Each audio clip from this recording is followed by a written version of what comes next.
Hello दोस्तों, मेरा नाम है अदनान और आज हम लोग बात करने वाले हैं रमज़ान के बारे में कि कैसे आप रमज़ान में अपने आप को फ़िट रख सकते हैं और कैसे आप अपना फ़िटनेस गोल रमज़ान में पूरा कर सकते हैं। तो बहुत से लोग ऐसे होते हैं और पहले मैं भी ऐसे ही था कि जो रमज़ान का नाम सुनते ही जो है अब फ़िटनेस को अपनी लाइफ से एकदम ख़त्म कर देते थे, अपनी लाइफ से पूरी तरीके से।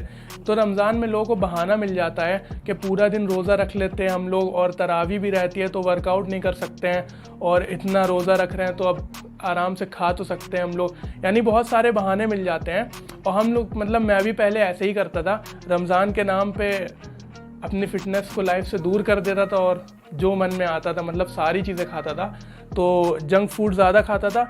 तो हम लोग को जंक फूड खाना है ऐसा नहीं है। देखिए रमज़ान है तो हम लोग सारा जितनी भी फूड होगा सब इंजॉय करेंगे, लेकिन उसको एक लिमिट में हम लोग को रखना है, अपने कैलोरी बजट के अंदर रखना है। तो हम लोग थोड़ा थोड़ा खाएंगे और उसे एंजॉय कर सकेंगे। उससे ये होगा कि हमारा फैट भी लॉस होगा और हम लोग रमज़ान को अच्छे से एंजॉय भी कर सकेंगे। तो रमज़ान के नाम के बहाने से जो है हमें अपने गोल को जो है दूर नहीं हटना चाहिए, अपने गोल से फिटनेस को अपनी लाइफ से दूर नहीं रखना चाहिए।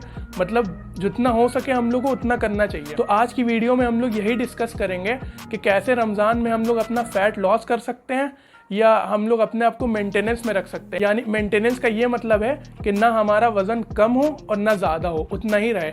या अगर आपका गोल वेट गेन का है तो वो भी हम लोग कर सकते हैं। तो आज हम लोग डिस्कस करेंगे इन्हीं 3 चीज़ों पे कि हम लोग कैसे रमज़ान में भी अपने ये 3 गोल कंप्लीट कर सकते हैं, पूरे कर सकते हैं। तो सबसे पहले आपको जो है डिसाइड करना है कि आपका जो है गोल क्या है, फैट लॉस का है या वेट गेन का है या मेंटेनेंस का है, यानी खुद को मेंटेन करने का है। पहले आपको डिसाइड करना पड़ेगा कि आखिर आपका गोल है क्या, तो आप जाके जो है अपने गोल को कंप्लीट कर पाएंगे। तो अगर आपका गोल फैट लॉस का है तो उसमें देखिए मैंने उसमें पूरी तरीके से आपको बताया है कि कैसे कितनी कैलोरीज आपको लेनी है वेट के हिसाब से। और अगर आपका गोल वेट गेन का है तो मैंने एक वीडियो डाली थी प्रिंसिपल्स ऑफ मसल बिल्डिंग, उसका लिंक मैं डिस्क्रिप्शन में डाल दूंगा। उसमें पूरी तरीके से आपको पता चल जाएगा कि आपको कितनी कैलोरीज कंज्यूम करनी है अपने वेट गेन के लिए, और कैलोरी कैलकुलेटर वाली आपके फैट लॉस के लिए, उससे पता चल जाएगा कि कितनी कैलोरीज आपको खानी है फैट लॉस के लिए। दोनों ही वीडियो में आपको मेंटेनेंस कैलोरी मिल जाएगी कि कितनी मेंटेनेंस कैलोरी निकलती है। तो अगर आप उस मेंटेनेंस कैलोरी को कंज्यूम करेंगे तो आप जितने हैं उतने ही रहेंगे, ना आपका वेट ज़्यादा होगा ना आपका वेट कम होगा। तो लिंक में दी हुई वीडियो देख के आपको ये तो पता चल गया होगा कि आपको कितनी कैलोरीज कंज्यूम करनी है फैट लॉस के लिए या फिर वेट गेन के लिए या मेंटेनेंस के लिए। तो आते हैं डायरेक्ट हम लोग पॉइंट पे। तो जो है सबसे पहले हम लोग को क्या करना है, देखिए हम लोग के रमज़ान में 3 मील होंगे, एक होगा सहरी, एक होगा इफ्तार और एक होगा हमारा डिनर। ये 3 मील हम लोग को चाहिए। तो जो सबसे पहला हमारा मील होगा वो होगा सहरी, यानी सूरज निकलने से पहले का जो टाइम होता है वो होता है सहरी। तो सहरी में हम लोग को क्या करना है, देखिए सहरी के बाद हम लोग को फास्ट रखना है। तो कम से कम 12 से 13 घंटे का रोज़ा हम लोग का होगा, इसलिए हम लोग को सहरी में ऐसा खाना खाना है जो कि हम लोग को देर तक जो है जिससे भूख ना लगे हम लोग को देर तक। तो सहरी में हम लोग को हाई प्रोटीन और हाई फाइबर खाना है। प्रोटीन और फाइबर ऐसे फूड हैं जिसको अगर आप खाएंगे तो आपको लंबे टाइम तक भूख नहीं लगेगी और आपके मसल्स भी लॉस नहीं होंगे प्रोटीन की वजह से। आपके मसल्स को प्रोटीन जो है प्रिजर्व करके रखेगा, लॉस करने से बचाएगा। तो आपको हाई प्रोटीन और हाई फाइबर खाना है सहरी के टाइम पे। तो देखिए सहरी के टाइम पे इंसान जब उठता है तो एकदम नींद में होता है, ज़्यादा कोई कुछ खा नहीं पाता है। तो सबसे बेस्ट यही रहेगा कि अगर आप सहरी में प्रोटीन शेक पी रहे हैं तो वो बहुत सही रहेगा, कन्वीनियंट रहेगा, आप तुरंत पी भी लेंगे।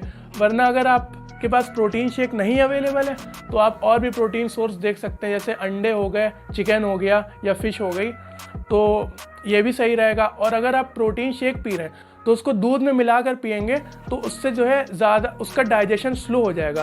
तो जितना स्लो डाइजेशन होगा उसकी वजह से हमें उतनी कम भूख लगेगी, ज़्यादा देर तक जो है भूख नहीं लगेगी हम लोगों को। तो रही बात हमारे फाइबर की, तो फाइबर हम लोग को फ्रूट्स में मिल जाएंगे, जैसे कीवी हो गया, एप्पल हो गया, पियर्स हो गया। तो बहुत सारे ऐसे फ्रूट्स हैं जिसमें फाइबर होता है। और अगर आपको फाइबर के बारे में और ज़्यादा जानना है तो मैंने एक वीडियो डाली थी टॉप फाइबर वाली वीडियो, तो उसका भी लिंक मैं डिस्क्रिप्शन में डाल दूंगा, वो वीडियो आप ज़रूर देख लीजिएगा। उससे आपको ये पता चल जाएगा कि हाई फाइबर में आप कौन सा फूड खा सकते हैं। तो सहरी में हमें हाई प्रोटीन और हाई फाइबर खाना है, और सहरी में अपने आप को ज़्यादा से ज़्यादा हाइड्रेट रखें, क्योंकि पूरा दिन आपको पानी भी नहीं पी पाएंगे तो बॉडी आपकी डिहाइड्रेट हो जाएगी। तो जितना पानी हो सके आप सहरी में पी लें ताकि आपकी बॉडी जो है हाइड्रेट हो जाए। तो पूरा दिन रोज़ा रखने के बाद हमारी बॉडी जो होती है वो बहुत ज़्यादा क्रेव करती है एनर्जी के लिए, क्योंकि हमने पूरा दिन तो कुछ खाया पिया होता नहीं है, तो जाहिर सी बात है एनर्जी हम लोग की बॉडी की जो होगी वो कम हो जाएगी। तो हम लोग को जो है सबसे पहले जैसे ही इफ्तार स्टार्ट होना चाहिए, सबसे पहले तो जो है डेट्स खाने चाहिए, खजूर खाने चाहिए। उसके साथ ही साथ पानी अच्छे से हम लोग को पी लेना चाहिए ताकि हमारी बॉडी जो है हाइड्रेट हो जाए।